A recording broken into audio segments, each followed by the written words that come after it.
भागवत पुराण श्रीमद् भागवत दसम स्कंद 34वां अध्याय सुदर्शन और शंखचूड़ का उद्धार।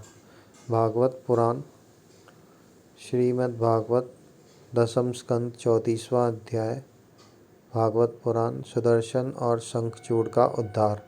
श्री सुखदेव जी कहते हैं, परीक्षित, एक बार नंद बाबा आदि गोपों ने शिवरात्रि के अवसर पर बड़ी उत्सुकता, कौतूहल और आनंद से भरकर बैलों से जुती हुई गाड़ियों पर सवार होकर अंबिका वन की यात्रा की। राजन, वहाँ उन लोगों ने सरस्वती नदी में स्नान किया और सर्वांतर्यामी पशुपति भगवान शंकर जी का तथा भगवती अंबिका जी का बड़ी भक्ति से अनेक प्रकार की सामग्रियों के द्वारा पूजन किया। वहाँ उन्होंने आदरपूर्वक गौएं, सोना, वस्त्र, मधु और मधुर अन्न ब्राह्मणों को दिए तथा उनको खिलाया पिलाया। वे केवल यही चाहते थे कि इनसे देवाधिदेव भगवान शंकर हम पर प्रसन्न हो। उस दिन परम भाग्यवान नंद, सुनंद आदि गोपों ने उपवास कर रखा था, इसलिए वे लोग केवल जल पीकर रात के समय सरस्वती नदी के तट पर ही बेखट के सो गए। उस अंबिका वन में एक बड़ा भारी अजगर रहता था। उस दिन वह भूखा भी बहुत था। दैववश वह उधर ही आ निकला और उसने सोए हुए नंद जी को पकड़ लिया।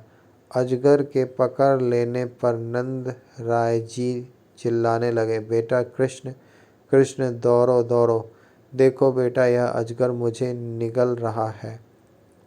मैं तुम्हारी शरण में हूँ, जल्दी मुझे इस संकट से बचाओ।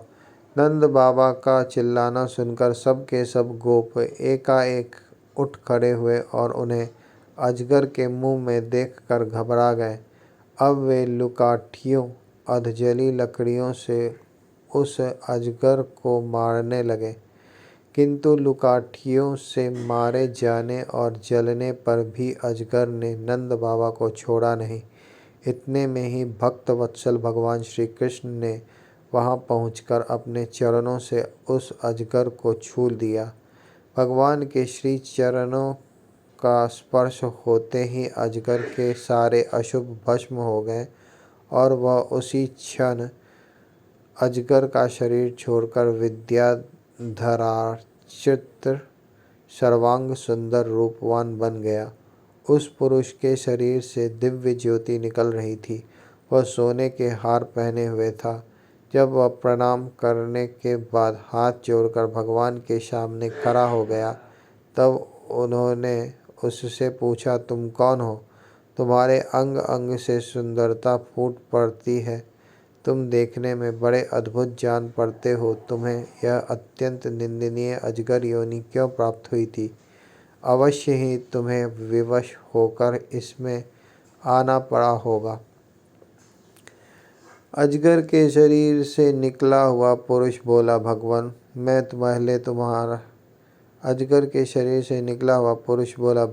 मैं पहले एक विद्याधर था। मेरा नाम था सुदर्शन। मेरे पास सौंदर्य तो था ही, लक्ष्मी भी बहुत थी। इससे मैं विमान पर चढ़कर यहाँ से वहाँ घूमता रहता था। एक दिन मैंने अंगिरा गोत्र के कुरूप ऋषियों को देखा।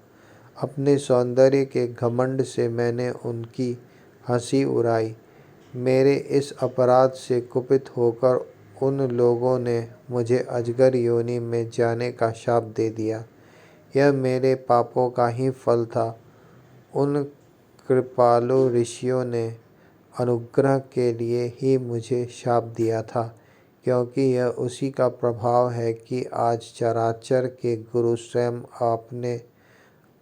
आपने अपने चरण कमलों से मेरा स्पर्श किया है। इससे मेरे सारे अशुभ नष्ट हो गए। समस्त पापों का नाश करने वाले प्रभु, जो लोग जन्म मृत्यु रूप संसार से भयभीत होकर आपके चरणों की शरण ग्रहण करते हैं, उन्हें आप समस्त भयों से मुक्त कर देते हैं। अब मैं आपके श्री चरणों के स्पर्श से शाप से छूट गया हूँ और अपने लोकों में जाने की अनुमति चाहता हूँ। भक्त वत्सल महायोगेश्वर पुरुषोत्तम, मैं आपकी शरण में हूँ।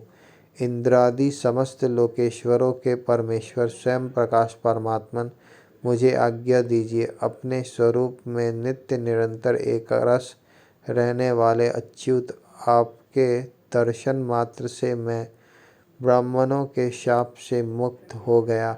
यह कोई आश्चर्य की बात नहीं है, क्योंकि जो पुरुष आपके नामों का उच्चारण करता है वह अपने आप को और समस्त श्रोताओं को भी तुरंत पवित्र कर देता है।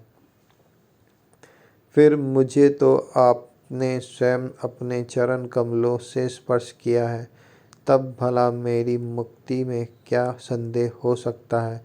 इस प्रकार सुदर्शन ने भगवान श्री कृष्ण से विनती की, परिक्रमा की और प्रणाम किया। फिर उनसे आज्ञा लेकर वह अपने लोक में चला गया और नंद बाबा इस भारी संकट से छूट गए।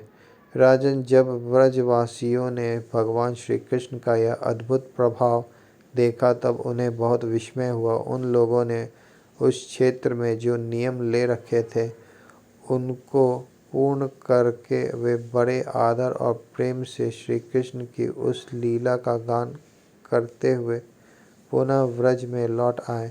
एक दिन की बात है, अलौकिक कर्म करने वाले भगवान श्री कृष्ण और बलराम जी रात्रि के समय वन में गोपियों के साथ विहार कर रहे थे। भगवान श्री कृष्ण निर्मल पीतांबर और बलराम जी नीलांबर धारण किए हुए थे। दोनों के गले में फूलों के सुंदर सुंदर हार लटक रहे थे तथा शरीर में अंगराग सुगंधित चंदन लगा हुआ था और सुंदर सुंदर आभूषण पहने हुए थे। गोपियाँ बड़े प्रेम और आनंद से ललित स्वर में उन्हीं के गुणों का गान कर रही थी। अभी अभी सायंकाल हुआ था।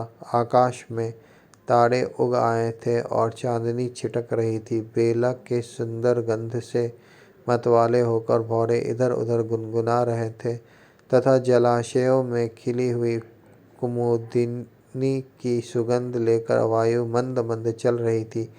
उस समय उनका सम्मान करते हुए भगवान श्री कृष्ण और बलराम जी ने एक ही साथ मिलकर राग आलापा।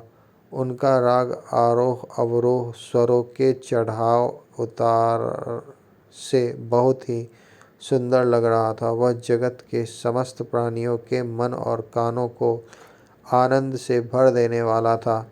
उनका वह गान सुनकर गोपियाँ मोहित हो गए। परीक्षित, उन्हें अपने शरीर की भी सुधि नहीं रही कि वे उस पर से खिसकते हुए वस्त्रों और चोटियों से बिखरते हुए पुरुषों को संभाल सके। जिस समय बलराम और श्याम दोनों भाई इस प्रकार स्वच्छंद विहार कर रहे थे और उन्मुक्त की भांति गा रहे थे, उसी समय वहाँ शंखचूड़ नामक एक यक्ष आया।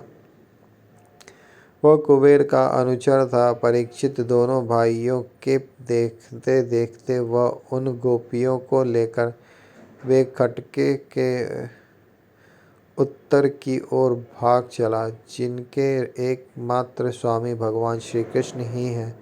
वे गोपियाँ उस समय रो रो कर चिल्लाने लगी। दोनों भाइयों ने देखा कि जैसे कोई डाकू गौओं को लूट ले जाए, वैसे ही यह यक्ष हमारी प्रेयसियों के लिए जा रहे हैं और वे हा कृष्ण हा राम पुकार कर रो पीट रहे हैं। उसी समय दोनों भाई उसकी ओर दौड़ पड़े। डरो मत, इस प्रकार अभयवाणी करते हुए हाथों में शाल का वृक्ष लेकर बड़े वेग से क्षण भर में ही उस नीच यक्ष के पास पहुंच गए। यक्ष ने देखा कि काल और मृत्यु के समान ये दोनों भाई मेरे पास आ पहुँचे, तब वह मूढ़ घबरा गया।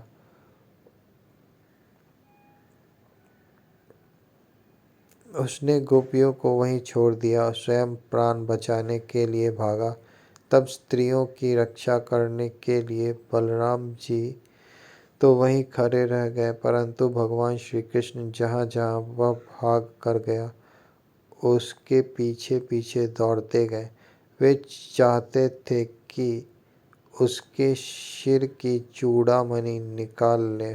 कुछ ही दूर जाने पर भगवान ने उसे पकड़ लिया और उस दुष्ट के सिर पर कसकर एक घूंसा जमाया और चूड़ामणि के साथ उसका सिर भी धड़ से अलग कर दिया। इस प्रकार भगवान श्री कृष्ण शंखचूड़ को मारकर और वह चमकीली मणि लेकर लौट आए तथा सब गोपियों के सामने ही उन्होंने बड़े प्रेम से वह मणि बड़े भाई बलराम जी को दे दी।